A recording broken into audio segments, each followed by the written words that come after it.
golf and the strength of women's golf here in Asia as well as Australia.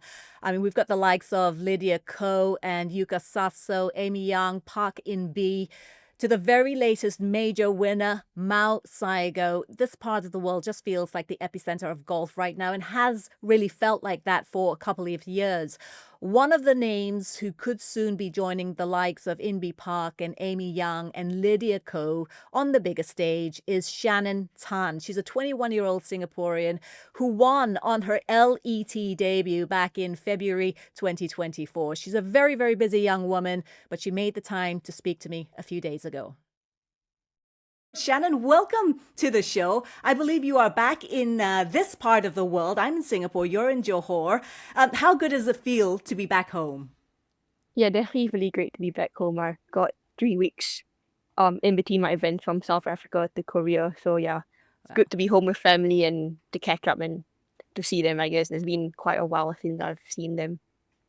Now, I just rattled off a few accomplishments of yours in that very brief introduction. And the wonderful thing is that it's all kind of come together in the last 18 months. So I wanted to ask you, how would you sum up the last year and a half for yourself as a professional golfer?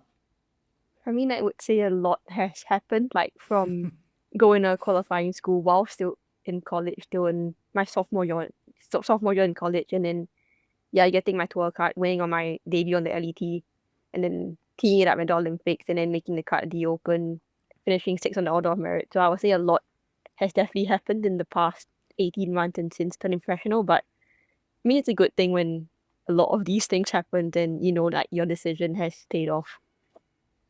Does it still feel like a dream for you? Do you still kind of wake up and feel like you have to pinch yourself? Um, I wouldn't really think so. I mean, I like to be fair, when I won on my debut, I kind of couldn't believe it happened, but at the same time, I was like, oh, it's just just another day. Like I think, Oh, yeah, at this point, amazing. I'm just taking whatever comes at me. Now, you mentioned winning on your debut. So I'd like to take you back to that time. I think it was 13, 14 months ago. Can you take us back to the final round before you teed off? I believe you were in a share of the lead going to the final round in Kenya. Can you take us through what was going through your mind at that moment? Was the victory in sight? Did you feel like the victory was in sight, or was that out of your mind as you teed off? Um, so yeah, on that particular morning, I know I woke up feeling a bit nervous and excited at the same time. But I think I knew once I got on the golf course, I'll be fine. Like once I got out there, and I know I'll be comfortable, and I know I've been in this situation before, and I know that I've hit enough golf shots in practice, and it's just another round of golf at the end of the day. Like so, I think in the morning I was definitely a bit nervous and just felt probably adrenaline as well. But I knew like when I was on the course, I was fine. Now it's been an extraordinary year for you. Apart from winning your very first LET event, you also qualified to play in the Olympic Games. You also qualified to play in a couple of major tournaments. I'm just wondering which of those moments really hit you emotionally and why.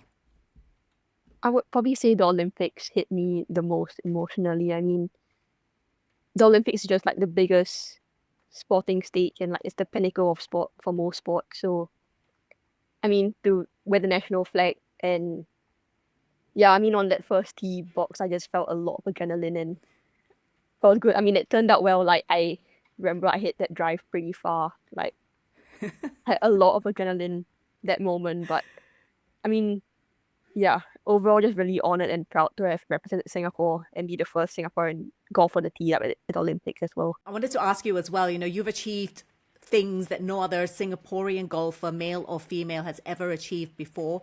What do you think it is about your approach, your mindset that has allowed you to get to where you are? I think I kind of live by a few quotes. So like try to get 1% better every day, control the controllables. Um, and also golf is a sport where it requires a lot of patience. So if something doesn't work out, they just keep just keep trusting the process. So I think I live by those quotes. Well, it sounds like it keeps getting better and better for you, Shannon. But just looking ahead, what does success to you look like in, say, 3 years from now?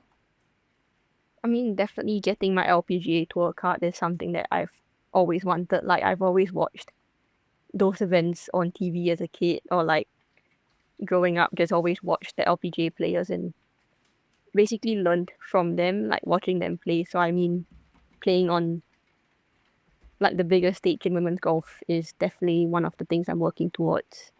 Well, we certainly look forward to watching you pursue your dreams. Shannon Tan, thank you so much for your time and all the best. Hope you have a lovely time back home, and we'll speak to you soon.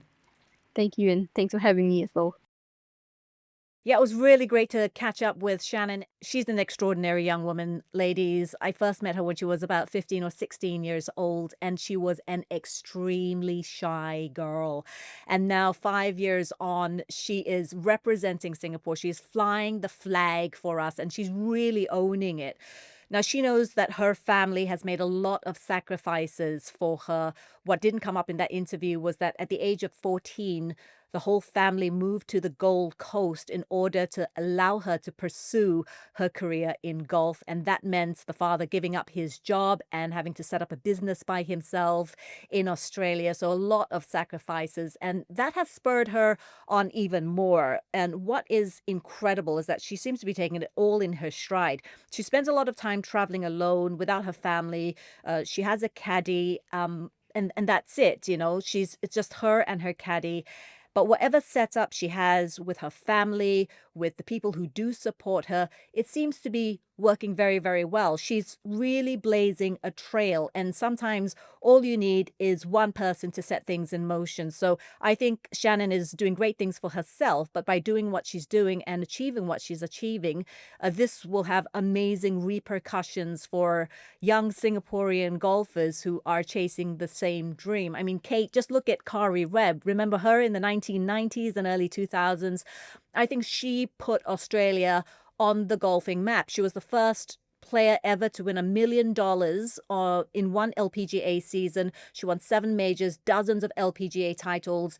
And I think she's the reason why the likes of Hannah Green and Minjee Lee are even here playing golf and succeeding as well, Kate. Oh, you're absolutely 100% right, Colette. I can tell you I cover a lot of golf down here, and I've interviewed most of those names. Every single one of them has mentioned Carrie Webb. She was such a trailblazer. And just looking at how women's golf has progressed since then, it's just fascinating seeing how the growth, and we talked about this with Seabass, but the money that has been involved, it's grown exponentially. And as a result, the talent has been able to follow.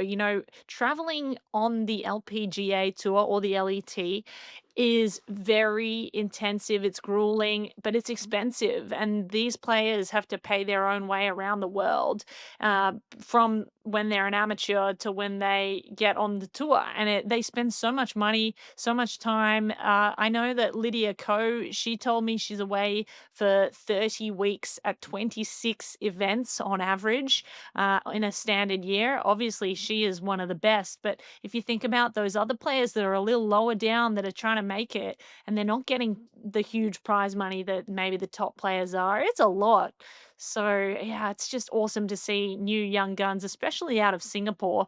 It's fascinating as well, guys, how much talent there is in Asia in golf. Yeah, if I can say, I think it all started with the South Korean phenomenon that is Sairi Park. Do you remember when she won the US Open in 1998? That really lit a fire in women's golf across Asia.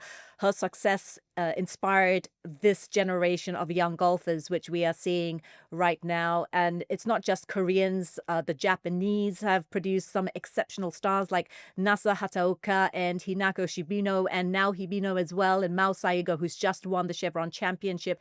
We've got China's Yin Ruoning, who reached world number 1 back in 2023. And of course, in Southeast Asia, the Thai stars are really emerging and have been for a couple of years now. The likes of Arya Jutanugarn and her sister. We've got Ataya Titikul and Patty Tavatanakit. They've won majors. They've reached the top of the world rankings. And I don't know, maybe Shannon Tan will be just like them one day. And she's definitely on the road. She's on the right track. And can I just talk very briefly about the Chevron Championship? Because it was an incredible tournament.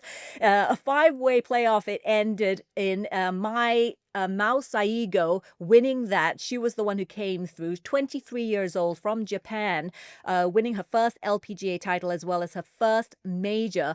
But it was just phenomenal having 5 players in that playoff. And I should add, Arya Jitanagan should have won it in regulation. All she needed was a par on that final hole.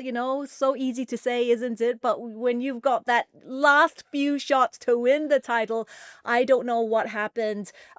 She fluffed. She really did fluff. It was a slightly difficult shot, yes, but in the end, she did fluff her chip shot onto the green. She That was was the on one in that 4. she should have tapped and it literally went like 2 centimeters. You know what? Every It single hardly golfer around the moved. world, we all said, one of us, one Yeah. of us, one She of might, us. she might as well She's have just human. blown it. It didn't go anywhere, bless her.